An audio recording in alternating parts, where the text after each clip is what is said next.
On passe à l'invité de Planète Locale.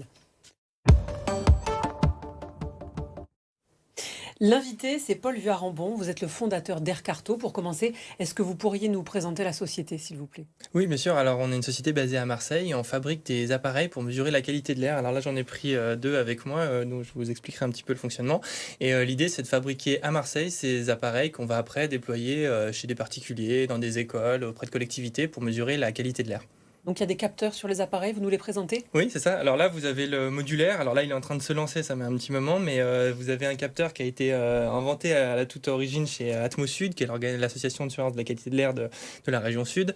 Et en fait, nous, on a repris le concept qui était en open source, parce que tout est en open source, ça veut dire que tout un chacun peut les fabriquer, récupérer les codes, les plans. Et là, vous avez un appareil qui va vous afficher les particules fines. Ce sont donc des petites poussières qui sont en suspension dans l'air, qui peuvent provenir de, par exemple, quand on va brûler quelque chose, on va voir tous ces fumées. Et aussi le CO2 qui est ce gaz qu'on expire et donc du coup qui va être présent dans des espaces clos et fermés qui nous permettent d'avoir un bon aperçu si on a bien aéré la pièce. Le particulier qui a ce capteur, une fois qu'il a les informations sur la qualité de l'air, à quoi ça va lui servir ensuite? Déjà, d'avoir les informations, c'est important parce que comme ça, on peut faire le lien entre une mauvaise qualité de l'air et une action qu'on a pu mener soi-même. Par exemple, typiquement, on est à la maison, on a fait cuire un steak haché dans une poêle et là, on se rend compte que le capteur, il commence un petit peu à s'alerter. Alors que quand on va faire d'autres types de cuisson, et du coup, le capteur va être un petit peu moins en alerte.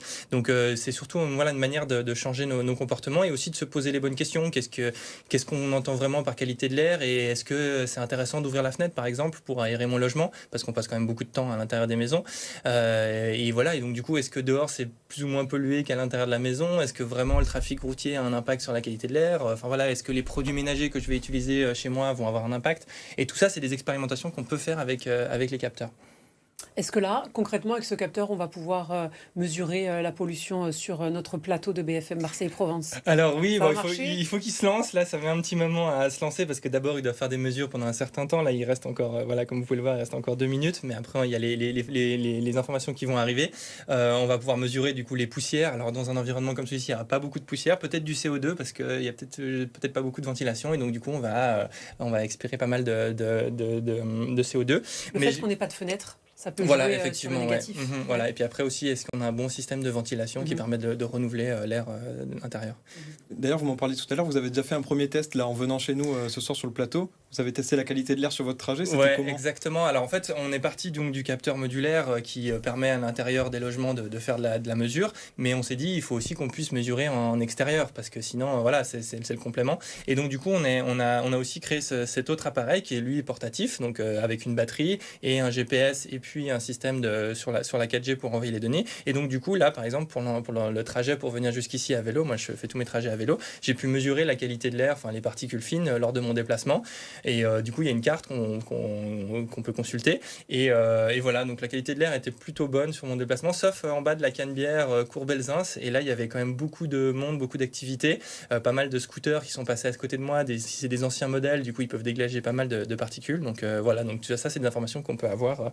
Et voilà, donc du coup, là, par exemple, c'est ce que je disais, en CO2, on est... Il y a marqué aéré, s'il vous plaît. Voilà, ça veut dire qu'on n'est pas bien là. Donc typiquement, pour les particules fines, là, vous avez PM, c'est particulate matter en anglais. Donc les particules fines, en fonction de leur taille, on est plutôt bon, mais en CO2, on a des niveaux qui sont assez élevés. D'ailleurs, je commence à suffoquer, n'est-ce pas? Toi aussi, Fabio, tu te sens un peu mal là? Le capteur nous le dit d'ailleurs là. Où est-ce qu'on peut l'acheter pour ceux que ça intéresse? Comment ça se passe? Alors, vous avez 2 options. Soit vous allez sur notre site et vous pouvez télécharger tous les documents pour les fabriquer vous-même, aller chercher les composants là où il faut, télécharger les fichiers pour les imprimer en 3D. Il y a une partie des fichiers qui sont imprimés en 3D. Donc, si vous êtes un bricoleur ou bien un professeur d'université ou d'école. Ça, c'est pour Fabio, ça. Voilà, c'est ça pour Pas trop. pour se lancer. Et sinon, nous, on commercialise le capteur en kit où les gens peuvent voilà, on a tous les composants et on n'a plus qu'à le monter, l'assembler et c'est parti. Et combien ça coûte? Alors celui-ci est vendu 360 € et celui-ci il n'est pas encore commercialisé parce qu'on est sur les toutes premières versions, mais ça va être à peu près les mêmes prix. Voilà. Est-ce que c'est déjà commercialisé? Vous avez des retours? Oui, bien sûr. Ouais, alors le modulaire, on en a déployé sur la région sud. On en a déployé, je pense, 200, 250. Et pas mal dans les écoles. Les collectivités nous ont contactés pour les mairies, notamment pour les installer dans les écoles à la suite du Covid, pour s'assurer que l'air soit suffisamment bien renouvelé dans les salles de classe. Et voilà, quelques particuliers, des entreprises, qu'est-ce qu'on a? On a des crèches aussi qui ont voulu mesurer la qualité de l'air dans leur établissement. Merci beaucoup. Merci d'être Merci venu à sur vous. le plateau de Planète Locale. Merci à vous, Merci. Paul Vuarambon. Vous êtes donc le fondateur d'Aircarto avec ces modules que l'on peut trouver donc sur votre site ou bien les faire soi-même si on aime bien le bricolage. Vous restez avec nous, c'est l'heure de l'objet écologique de la semaine.